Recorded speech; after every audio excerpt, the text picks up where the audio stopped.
नमस्कार, आपण पाहत आहात सत्य घटनांचा वेगवान आढावा दख्खन न्यूज नेटवर्क। आजच आमच्या चॅनलला सबस्क्राइब करा व अपडेट रहा।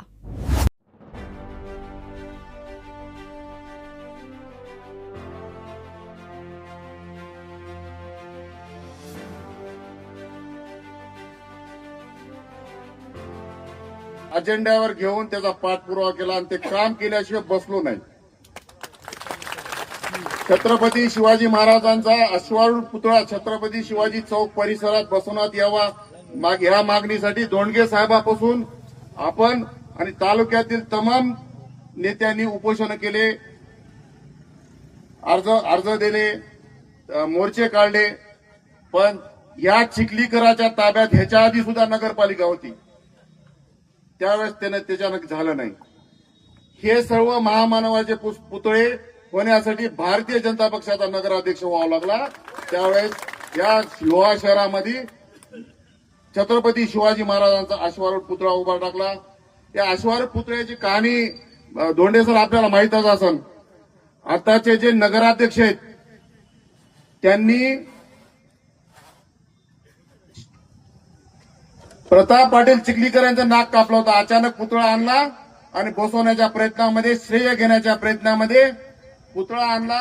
त्याच्या लोहा तालुक्यात चर्चा झाली, तो पुतळा नगरपालिकेत जप्त केला। माननीय जिल्हाधिकाऱ्यांनी नगराध्यक्ष आणि सीओना बोलवलं की हा पुतळा नगर परिषदेचा आहे का किंवा नगर परिषदेच्या मान्यतेचा आहे का, तर आम्ही साफ नकार दिला। त्यावेळेस जर मी आताच्या नगराध्यक्षाच्या सोबत राहिलं असलं तर चिखलीकराचं तवाच नाक कापलं असतं। छोट्या छोट्या गोष्टीला आणि महामानवाच्या पुतळ्याला आणि नगरपालिकेच्या विकास कामाला अडथळा निर्माण करणारा माणूस म्हणजे प्रताप चिखलीकर। याचे मी तुम्हाला 2-3 उदाहरण देतो।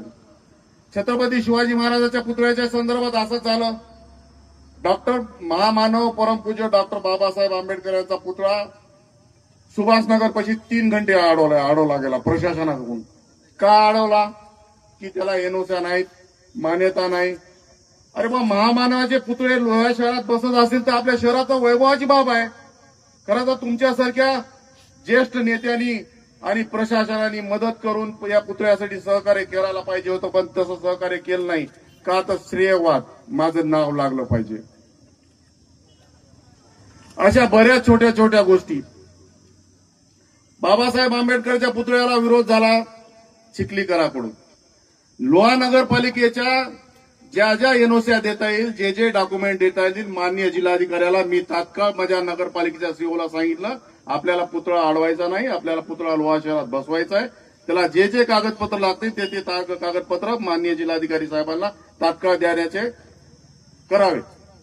त्यानुसार पुतळा काही दिवस तो अनावरणाचा राहिला। त्यानंतर डॉक्टर बाबासाहेब आंबेडकरांचा पुतळा झाल्याच्या नंतर माझ्या मनात होतं की क्रांती सूर्य बसवेश्वर महाराज यांचा पुतळा लोहा नगरपालिकेच्या प्रिमायसेस मध्येच व्हावा, यासाठी मी ठराव घेतला। काही जणांना बडबडले, आम्ही ठराव एकमुखी केला, 2 सगळ्यांनी पाठिंबा दिला।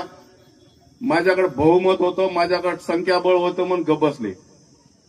मला नाव काढायला टाइम देऊ नका कोण कोण विरोध केला ते। दोंडे सर, ज्या दिवशी मी ठराव घेतला त्याच्या दुसऱ्या दिवशी प्रजावणीला बातमी आहे। त्याच्यामध्ये सर्व डिटेल्स आहेत। प्रजावणीची बातमी म्हणल्या कोण बातमी सांगू शकते, ते आपल्या सर्वांना सुरूच आहे। हरी दुत्मन बातमी कोणाचं ऐकून करू शकतो, व आपल्या तालुक्याला सर्वांना सुरूच आहे, समजून घ्या। त्यानंतर या पुतळ्याच्या एनओसी साठी खूप अडचणी झाल्या। लोहा नगरपालिकेच्या प्रिमाइस मध्ये जर पुतळा कोणता महामानवाचा बसवायचा असेल तर राज्य शासनाची हरकत लागते। हा त्यावेळेस तत्कालीन भारतीय जनता पक्षाचा खासदार होता। खूप अडचणी आल्या, खूप थांबाथांबी केली, पण मी पाठपुराव्याला कुठे कमी पडलो नाही। शेवटी बावनकुळे साहेबांना मध्यस्थी करावी लागली की पुतळ्याच्या संदर्भात तुम्ही आडवाआडवी का कराल, ते मला मला त्या उद्घाटनाला बोलवणार, नावासाठी सगळी भरमर। नाव कोणाचं? एकाच परिवारातलं. ही सगळी मरबर तुम्हाला दाखवायसाठी आहे की बा मी हे करायलो. अरे आपण कधी हुशार होणार आहोत? जातीभेदाचं राजकारण चिखलीकरणच केलंय. आम्ही कधीच जातीभेदाचं राजकारण केलं नाही आणि सूर्यवंशी घराण्यानं तर कधीच जातीभेदाचं राजकारण केलं नाही. मागच्या निवडणुकीत निवडून आल्यापासून ते माझा कार्यकाल संपल्यापर्यंत त्यांना त्रास द्यायची भूमिका केली. माझ्याकडे ऑन रेकॉर्ड आहे. मी एका दिवशी पत्रकार बांधवांना सर्वांना बोलून सगळं डिटेल्स सांगणार आहे ऑन रेकॉर्ड. कुठं अडवलं, कसं अडवलं आणि का थांबलं. त्यानंतर तिथं ठरलं बावनकुळे साहेबांच्या देखत की हा पुतळ्याला डायरेक्ट कलेक्टरना मान्यता द्यावी आणि पुतळ्याचं अनावरण करण्यात यावं. सप्टेंबर महिन्यात महाराष्ट्र शासनाची ना हरकत एनओसी आम्हाला प्राप्त झाली. माननीय जिल्हाधिकारी साहेब अभिजित राऊत साहेब त्यावेळेस जिल्हाधिकारी होते.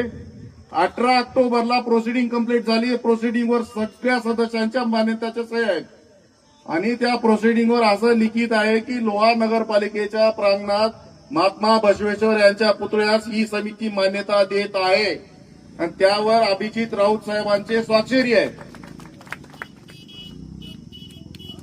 18 ऑक्टोबर ते 27 जानेवारी हे 3 महिने मला झोलिले. जाणून बुजून दिलं नाही. त्यांना माझ्या कार्यकाळात हे होऊ द्यायचं नव्हतं आणि प्रशासकीय कार्यकाळामध्ये व्हावं आणि आपलंच नाव लागावं. सगळं नावाची धडपड मी सगळं रेडी करून ठेवलं होतं. चबुतरा उद्घाटनाच्या दिवशी धोंडे सर त्या चिखलीकरांना त्याचे नगरसेवक एक सुद्धा उभा टाकू दिला. माझ्या जो बातम्या आहेत 25-40 पेपरच्या बातम्या आहेत माझ्यासोबत. या भूमिपूजनाला बबन निर्मले, जीवन चव्हाण, नागन चुडावकर, संभाजी चव्हाण हे 4-5 माझे समर्थक माझे नगरसेवक माझ्यासोबत होते. आणि त्यावेळेस तत्कालीन तहसीलदार व्यंकटेश मुंडे हा इथं सीओ होता. त्याला खूप अडवण्याचा प्रयत्न केला. जिल्हाधिकाऱ्यांना पत्र दिलं की बाबा हे तुम्ही पुतळ्याचं काम परवानगी आणखीन मिळालं नाही, तुम्ही चबुतऱ्याचं काम कसं करता. पण नगरपालिकेच्या ऍक्ट मध्ये प्रशासकीय मान्यता 10 लाखाच्या मध्ये सीओनं दिल्याच्या नंतर लोहा नगरपालिकेचे सगळे कायदेशीर कागदपत्र झाल्याच्या नंतर त्याला कोणी रोखू शकत नाही. जे येईल ते येईल म्हणून मी स्वतः माझे सर्वांना निमंत्रित केलं पण कोणी आलं नाही. आता सांगतात मी लिंगायत आहे आणि धोंडे सर लिंगायताच्या माणसाचा हे करतात. पण चिखलीकरचे माणसं जे सोबत जे आपले लिंगायत समाजाचे आहेत ना ते सुद्धा उपस्थित नव्हते त्यावेळेस त्या कार्यक्रमाला. त्यावेळेस त्यांना बसवेश्वर महाराज कोणा एका जाती धर्माचे नाही. ते तर लिंगायत समाजाचे आलेच पाहिजे पण प्रत्येक जण आला पाहिजे.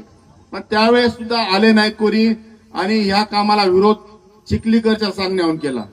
तरी मी कोणाचाही विरोध आला तरी चांगल्या कामाला कधीही मागं पुढी राहिलो हे बघितलं नाही. जिथं विषय गंभीर होता तिथं नगराध्यक्ष त्यावेळेसचा गजानन सूर्यवंशी खंबीर होता. कालच्या निवडणुकीमध्ये धोंडे सर मी रडलो नाही. कालच्या निवडणुकीत चिखलीकर आणि त्याचे सगळेच उमेदवार पराभूत होत होते पण त्यानं शेवटीचा डाव जातीवर आणला आणि पूर्ण 2 तालुक्यामध्ये जातीमध्ये भांडणं लावले. ओबीसी वाल्याला ओबीसी सांगितलं, मराठा समाजा माणसाला वेगळं सांगितलं, फलाण्याला वेगळं सांगितलं. मताचं माझ्या विभाजन केलं आणि म्हणून मी पराभूत झालो. या चिखलीकरला तर कधीच पराभूत होत नाही. पराभूत जरी झाला असलो निवडणुकीत हारलो जरी असलो चिखलीकरला सांगतो मी कधीच मनातून हारलेला नाही. पुढे तू या समोर उभा टाकायची माझी ताकद आहे आणि उभा टाकणार. त्या चबुतऱ्याच्या सुशोभीकरणामध्ये बरेच कामं अधूर राहिलेले. ते इंजिनियर राहेरकरला माहित असेल. याच्यामध्ये त्याचा चबुतऱ्याचा गिलावा आहे, त्याच्या पायऱ्या आहेत. हे काम प्रशासनानं का करू दिले नाही. माझा 27 जानेवारीला माझा पुतळ्याचं उद्घाटन झालं आणि 29 जानेवारीला माझा कार्यकाळ संपला. या पुतळ्याच्या उद्घाटनाला मी सर्व मान्यवराला आमंत्रित केलं. एका समाजाच्या जेवढे नेते तेवढ्याला मी स्वतः आमंत्रित केलं. धोंडे सर दिल्लीला होते. चिखलीकराचा मला फोन आला दोंडे सरला आमंत्रित केलंय का? मी केलंय. नाही जमणार का? बिल नाही जमणार. त्या तालुक्यात जेवढे जेवढे नेते आहेत, सर्व पक्षीय सर्व धर्मीय, त्यांना आम्ही सर्वांना बोलवणार, सर्वांना सन्मानपूर्वक बोलवलं. मी त्याच्या दबावाला किंवा त्याच्या याला दादागिरीला कसलंच घाबरलो नाही.